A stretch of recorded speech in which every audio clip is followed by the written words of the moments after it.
What's up, everyone? Welcome to this day in Philly Sports History for October 24th, 2024. I'm your host, Jim Montgomery. Welcome to a Thursday edition of the podcast. Let's get started with a few housekeeping notes. First, be sure to follow me on social media, Jimbo_Mont on Twitter and TikTok, at Philly Jimbo on Instagram. Subscribe to the YouTube channel, Jimbo_Mont, and spread the word. If you're enjoying this, likely somebody else you know will as well. And that is the best way to grow this thing. I think the issues with the Google Podcasts has been resolved. But again, the best way to stay in the loop is to subscribe to the YouTube channel. Be sure to check out Philly Goat. Yesterday I mentioned the backpack cooler and the duffel bag cooler that they have partnered with. Varsity Cooler is the company. And I know you've seen these coolers. They're awesome. Get Eagles-inspired coolers from Philly Goat. And then pick up the Ben Finklin tee that is designed by Brian Gerber from Wizard's World of Tattoos. All of that is on their website, phillygoat.com. They have you covered for everything else as well. Use the promo code Jim Montgomery to take 10% off your order. But yes, the Varsity Cooler collaboration with either the backpack or the duffel bag is top-notch. I think I might pick up one of the backpack ones, like I mentioned yesterday, for the pool next summer. But these things are great for tailgates, going to a party. Actually, I thought about it yesterday. It'd be good for trick-or-treating, depending on how your neighborhood is. The way my neighborhood is, I ran out of beer last year. So if you had the cool backpack cooler or the duffel bag cooler, you should be good. But that's all at Philly Goat. Use the promo code Jim Montgomery to take 10% off your order. Then check out my boys at the Clashing Conferences podcast. New football one dropped today. I cannot wait to have that on in the background today as I'm catching up on paperwork. Baseball drops tomorrow. And then stay tuned next week. There might be a special announcement and collaboration coming, so stay tuned for that. But check them out anywhere you get your podcasts as well as on YouTube. All right. So let's start with a recap of this question of the day yesterday. I asked you, are you on board with the Sixers' plan with Joe to manage his health? 64% of you said no, and I asked that question before it got crazy. I guess let's start with the game. They lost 124-109 without Joe or PG. Tyrese had 25 points but struggled to find a shot. I'll be honest, I only watched till halftime, but looked like he was pressing to try to find a shot. And I'm sure that Milwaukee was keying on him. Andre Drummond had 13 boards. Kelly Oubre had 21 points. Doc was rightfully booed during introductions, as well as anytime he was on the Jumbotron.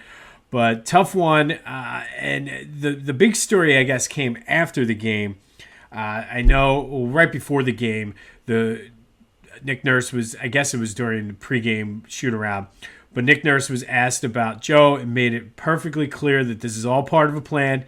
He did not re-injure himself, and that came on the heels as well of the NBA saying they're going to investigate due to him not really having an injury designation, being a primetime game. That's one of the big pushes they had last year, was making sure guys aren't resting for the sake of resting, which on one hand I get, but on the other hand, as an owner or even a coach, I would kind of counter with, it's my team, my decision to do what I want to do.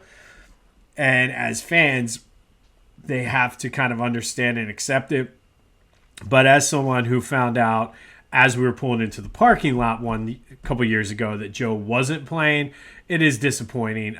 So I get it, but there has to be some sort of happy medium, especially with certain players. But the NBA is going to be investigating that. The fact that Nick Nurse said he did not re-injure himself, this is all part of the plan. And then the fact came out a little tidbit in Tyrese's post-game press conference that he didn't really participate in training camp. Not sure if that's all part of the plan as well. But again, on the surface, yes, it looks bad. It's kind of a big FU to the fans. And like I said, I totally get that. But if you zoom out and take a look at the big picture, having Joe miss 3 games to start the season is not the worst thing in the world. I personally think what happened is this was always their plan with Joe, and the fact that Paul George injured himself sort of caught them off guard, and that is why this is a bigger deal right now than what it is. And I know there's a lot of people out there like, oh, they need to tell us the plan and blah, blah, blah, blah, blah. And I always say, and a lot of the people that are saying this are people in the media who are trying to push and get a story, which again, I get. They have a job to do as well. But at the end of the day, these teams don't have any obligations to tell you anything. And truthfully, I'd rather them not. Whether it's Nick Sirianni and the game plan, what's going on in the locker room, whether it's the Sixers telling us their plan for Joe, I'd rather them not put that out there. It's like not quite on the same level, but it's like you don't give your secrets away. And I don't know. It's a soap opera, and I still stand by my prediction. I think they'll get it together. They are in Toronto tomorrow, and don't know if Paul George is going to play. We know Joe's not going to play, but this story should get interesting once the NBA investigates and finds out. So we're either going to find out that Joe legitimately re-injured himself at some point, or the Sixers are just basically saying, F you, Adam Silver, and your rules. We're going to do what's best for our team. Fines be damned. And if that's the case, I don't mind it. I really don't. I know there's a lot of people upset that probably bought tickets for yesterday. I've been in that position before, so I get it. But big picture, long term, I think this is the right way to go. I have to mention these two things. One I saw on Twitter, one I heard on the radio. Somebody, as I was at the gym this morning, I was listening to WIP. Somebody called in and said, if Joe was a horse, they would have shot him. And it's just kind of one of those things. If you're a horse racing fan, you know what happens if a horse gets injured. And I know it's a messed up thing, especially in the world we live in. But I just thought that was a hilarious analogy. And truthfully, I did see somebody else on the voice and text line yesterday come in and chime in that said, the Sixers, if they were a person, they'd have a punchable face. And I don't disagree with that. I think if the Sixers were personified, they'd have a punchable face. But let me know what you think. 267-495-8531 on this whole Joe fiasco. We'll have a question of the day later in the show. And then you have our hockey team. Lost 6-3. They got down early 4-0. They battled back. I will say they did show some fight. Maybe that's a sign of improvement. They got to within 1 goal and then gave up 2 empty netters.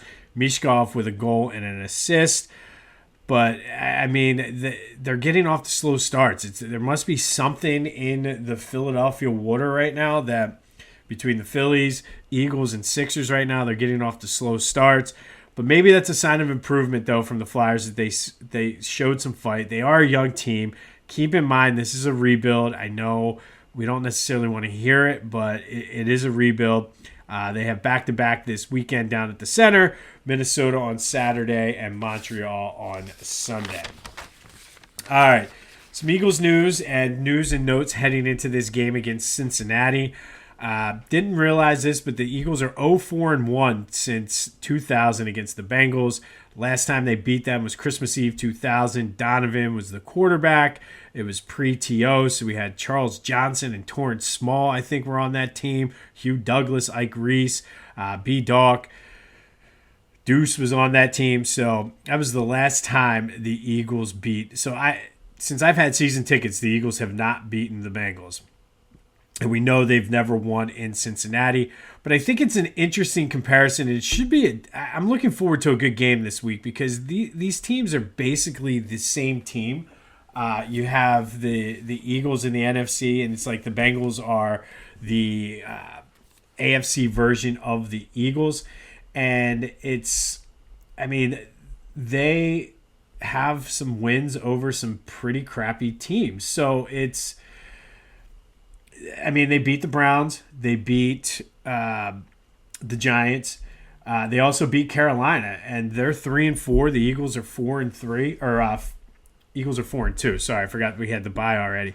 but two of the wins came against the Browns and the Giants. So they're very similar teams looking to get right, looking to prove that they're back. I do think, like I said, this is going to be probably a good game. It's the best offense that this Eagles defense. But again, I think a lot of things that happened in that game against Cleveland and that game against the Giants is going to help the confidence out. Sidney Brown is playing against his twin brother Chase, so that's a cool little subplot there.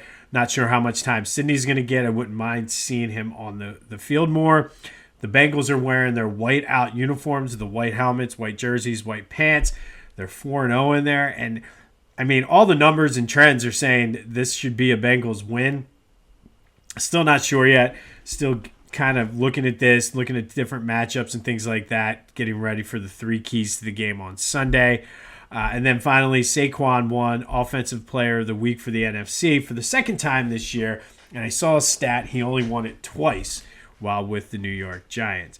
But we'll have more on this game as the weekend progresses. This should be a good gauge today at practice and to see where injuries are. I believe Sirianni will speak today. I don't know if he speaks today or tomorrow and the coordinators speak today or whether they spoke yesterday, but we should have a little bit more insight to this game moving forward. All right, today we're going to go back to 1959. And on this day in 1959, the Philadelphia Warriors beat the New York Knicks 118-108 up in Madison Square Garden. For the Philadelphia Warriors that day, making his NBA debut was Overbrook's own Wilt Chamberlain. Now, we're getting into the part of the year on this podcast where I legitimately could do this day in Wilt Chamberlain history just because of the ridiculous numbers that he put up. But back to Wilt and his NBA. That was fun. Stuff is falling off my desk. It's a crazy Thursday here. But the year before, Wilt played up with the Harlem Globetrotters after leaving Kansas. He wasn't allowed to join the NBA due to the rules. And all he did in his debut was score 43 points and have 28 rebounds. Had an awesome rookie season. Made the All-Star team. Was Rookie of the Year and MVP. Averaged 37 and 27, which just let that sink in of what he averaged as a rookie. Now, I know I have a text chain with my family, my cousins, my uncle. My uncle is the old school guy, grew up watching Wilt and is a big Wilt guy, thinks he's the greatest player to ever play. You have my cousins who are around my age who grew up watching Jordan. So there's always an argument between Jordan and Wilt.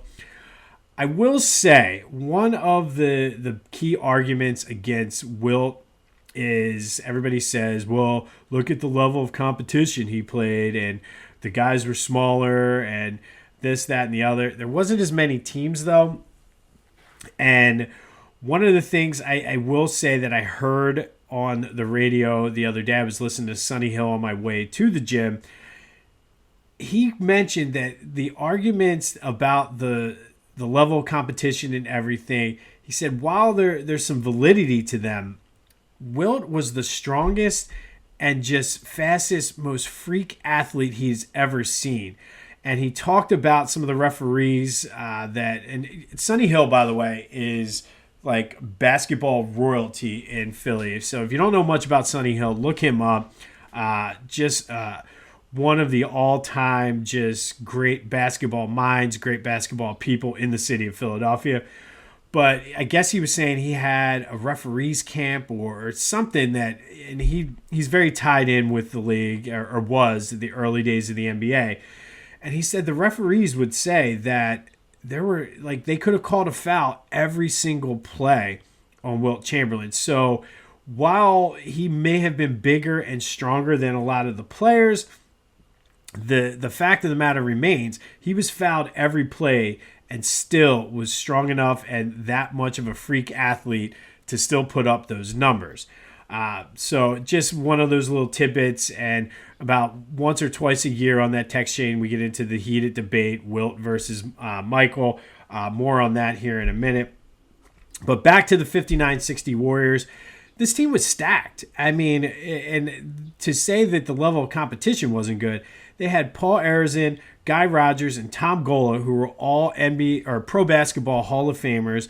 They're in the Philadelphia Hall of Fame. They're just all-timers in the city of Philadelphia. And they still couldn't beat the Celtics. So, I mean, maybe the league was top-heavy back then. I don't know. But the fact that you had 4 Hall of Famers on a team, one of them being Wilt Chamberlain, and you still couldn't get past the Celtics, that tells me that the level of competition was pretty good.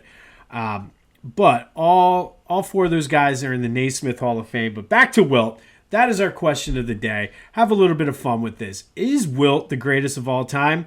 Or is it Michael Jordan? You can make the argument for Kobe. Some people will argue LeBron. I am not one of them. I think overall, and I was always, when I grew up, it was always, you don't really include centers in the conversation because you could also put Shaq in there, possibly even Kareem. But who's the greatest of all time in the NBA? Is it Wilt or is it Michael? And if you're going to come on and say it's LeBron, don't even bother because you're wrong. But 267-495-8531, that is the Back to the Future voice and text line. Wilt or MJ, who is the GOAT in the NBA? Let me know your thoughts. I could make a solid argument for both. But I'm anxious to see what you think. Let's have a good discussion, good debate today about this. Now, back to Wilt, Paul, Guy, and Tom Gola. They're all also in the Philadelphia Sports Hall of Fame, and that leads us nicely into today's Philadelphia Sports Hall of Fame 2024 inductee spotlight. Today we're going to look at Alice Putnam Willets, a field hockey and lacrosse player, also known lovingly by her teammates and friends as Putty. She is a Swarthmore native. She is a field hockey player, coach, lacrosse player, coach. She played for the U.S. national field hockey team for 10 years, where she served as captain. She was a 3-sport star at Temple, field hockey, basketball, and tennis. She's a 4-time All-American for field hockey. She played 13 years on the U.S. lacrosse national team. She introduced lacrosse to Temple, where she coached for a few years. And if you know anything about Temple's women's lacrosse, it's one of their better sports at Temple, just consistently one of the better teams in the country.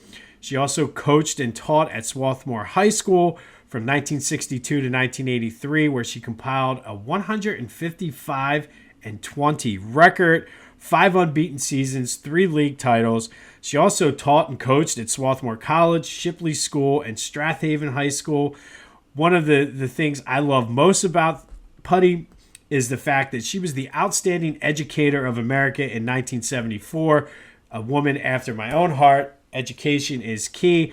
She's in the Temple University Sports Hall of Fame, the Delaware County Athletes Hall of Fame, Pennsylvania Sports Hall of Fame, U.S. Field Hockey Hall of Fame, National Lacrosse Hall of Fame, and she will be inducted November 7th into the Philadelphia Sports Hall of Fame. Putty did it all, from teaching, coaching field hockey, coaching lacrosse, playing. She's a Hall of Famer in every aspect of the word. And I think, to me, the best thing she did was be the Outstanding Educator of 1974. But my thoughts are biased. But anyway, Alice Putnam Willets, a.k.a. Putty, is today's Philadelphia Sports Hall of Fame 2024 inductee spotlight. If you want more information on the Philadelphia Sports Hall of Fame, all the information you need is in the description.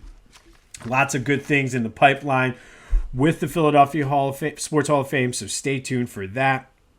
But Alice Putnam Willets is today's 2024 Philadelphia Sports Hall of Fame inductee spotlight. We talked about another Philadelphia Sports Hall of Famer, Wilt Chamberlain, and his Philadelphia Sports Hall of Famer teammates, Paul Arizin, Guy Rogers, and Tom Gola.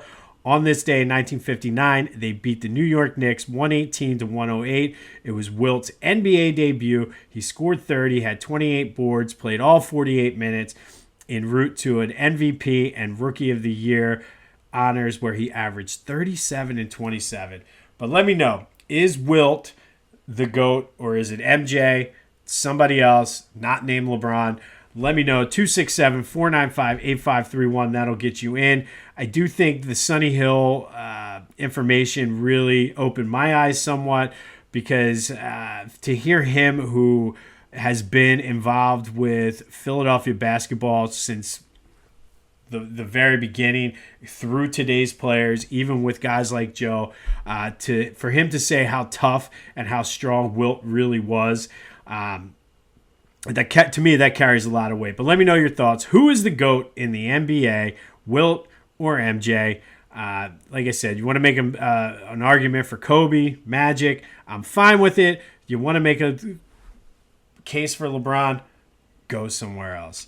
We'll have more on the Eagles-Bengals as this game gets closer. Like I said, I feel as though this is a matchup of two very similar teams who came into the season Super Bowl expectations, not living up to those expectations so far, both looking for a statement win, a statement performance. So it should be a good one. But we'll have more on that as we go. Let me know your thoughts, too, on the whole Sixers thing. Is this a story? Is this something we should be worried about? 267-495-8531. That's a Back to the Future voice and text line. Kudos, because whoever sent it was anonymous, but kudos to whoever said the Sixers personified would have a punchable face. I did get a good laugh out of that. This has been This Day in Philly Sports History for October 24th, 2024. My name is Jim Montgomery. Go have yourselves a Thursday, and until next time, I'll see you when I see you.